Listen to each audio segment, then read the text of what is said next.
जय हिंद। आज के वीडियो में आप लोगों को बताऊंगा कि रस किसे कहते हैं, रस की परिभाषा कैसे याद करें और रस किसे कहते हैं। वीडियो में लास्ट तक बने रहिए। आज से झंझट आपको खत्म हो जाएगा कि रस को कैसे याद करें, रसों की परिभाषा कैसे याद करें। चाहे क्लास 10th में हो आप, चाहे 12th में हो, किसी भी क्लास में हो, वीडियो में लास्ट तक बने रहिए, समझाऊंगा।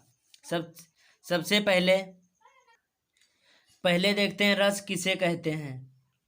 रस कविता, कहानी, उपन्यास आदि को पढ़ने या सुनने एवं नाटक देखने से जिस आनंद की अनुभूति होती है उसे रस कहते हैं। जैसे आप लोग चाहे कविता पढ़ें या कहानी पढ़ें या उपन्यास पढ़ें या कोई नाटक देखें या कानों से सुने, उसी जो आनंद की अनुभूति होती है। जैसे आप लोग रामायण देख रहे हैं तो उसमें भक्ति की भावना हो, या कोई शोक वाला चीज़ देख रहे हैं तो वहाँ पर आपको दुख होगा, उसी को ही रस कहते हैं। जो मतलब आनंद हो देखने में या कविता को पढ़ने या कहानी को पढ़ने में, जो आनंद हो या उसकी अनुभूति हो आनंद की, उसी को ही हम रस कहते हैं। और रस रस रसों के प्रकार मतलब आप लोग समझ गए रस किसे कहते हैं।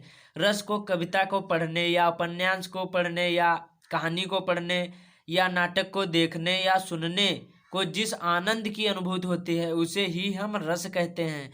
रस कितने प्रकार के होते हैं? रस 9 प्रकार के होते हैं। एक 10वां होता है वात्सल्य, वो नहीं बताऊंगा, आप लोग केवल 10 ही याद कर लें। पहला है, आपको इतना ही याद करना होगा, रस और रसों के स्थायी भाव। श्रृंगार रस का स्थायी भाव रति होता है और हास्य रस का स्थायी भाव हास होता है। और करुण रस का स्थायी भाव शोक होता है। रौद्र रस का स्थायी भाव क्रोध होता है और वीर रस का स्थायी भाव उत्साह होता है। भयानक रस का स्थायी भाव भय होता है। विभत्स का स्थायी भाव जुगुप्सा होता है और अद्भुत रस का स्थायी भाव विस्मय होता है। और शांत रस का स्थायी भाव निर्वेद होता है। और 10वां है वत्सल का स्थायी भाव वात्सल्य होता है। ये रस आपको रस याद करने, इनको रस कहते हैं। जैसे श्रृंगार रस, इसमें श्रृंगार की बात होगी। हास्य में हंसी की बात होगी। करुण में रोना धोना की बात होगी। रौद्र में जैसे लड़ाई हो रही वहाँ पर की बात होगी। वीर में वीरों की बात होगी। भयानक में भय की बात होगी। और विभत्स में जुगुप्सा की बात होगी। अद्भुत में विस्मय की बात होगी। शांत में निर्वेद की बात होगी। इसी प्रकार को ही हम रस कहते हैं। अब देखते हैं आपको रस कैसे याद करना है।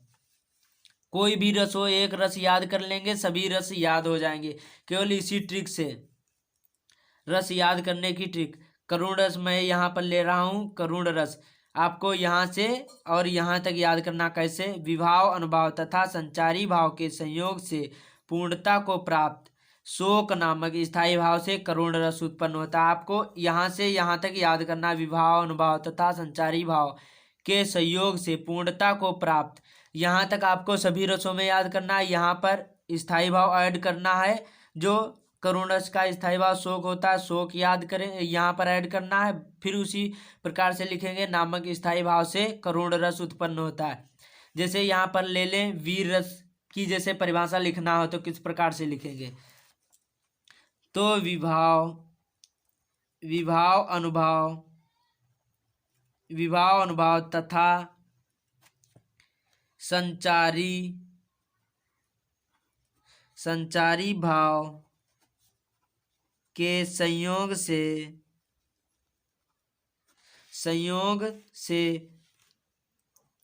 पूर्णता को प्राप्त। अब स्थायी भाव आपको लिखना है, पूर्णता को प्राप्त। इसका देखो, करुण रस का स्थायी भाव शोक था तो यहाँ पर पूर्णता को प्राप्त, और इसका वीर रस का स्थायी भाव उत्साह है तो उत्साह यहाँ पर लिखेंगे, पूर्णता को प्राप्त। उत्साह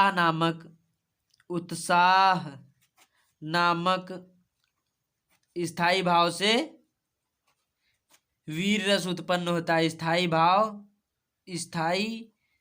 भाव से वीर रस उत्पन्न होता है।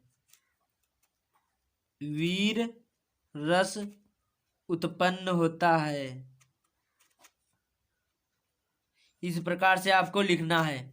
मतलब बहुत सरल, केवल आपको उदाहरण याद करने हैं अच्छी तरीके से। बाकी ये तो आप लोग एक ही रस से सभी रस याद करेंगे। फिर से देखते हैं, विभाव, अनुभाव तथा संचारी भाव के सहयोग से पूर्णता को प्राप्त शोक यहाँ पर ऐड करना है स्थायी भाव, बाकी सब वही रहेगा। नामक स्थायी भाव से करुण रस उत्पन्न होता है। यहाँ पर मैंने वीर रस का स्थायी भाव लिया, वीर रस लिया। विवाह अनुभाव तथा संचारी भाव के सहयोग से पूर्णता को प्राप्त उत्साह, वीर का स्थायी भाव उत्साह है तो उत्साह लिख दिया। नामक स्थायी भाव से वीर रस उत्पन्न होता। बस इसी ट्रिक से आप लोग सभी रस याद कर लेंगे अच्छी तरीके से। वीडियो कैसा लगा आप लोग कमेंट में बताएगा। जय हिंद, वंदे मातरम। मिलते हैं अगले वीडियो में।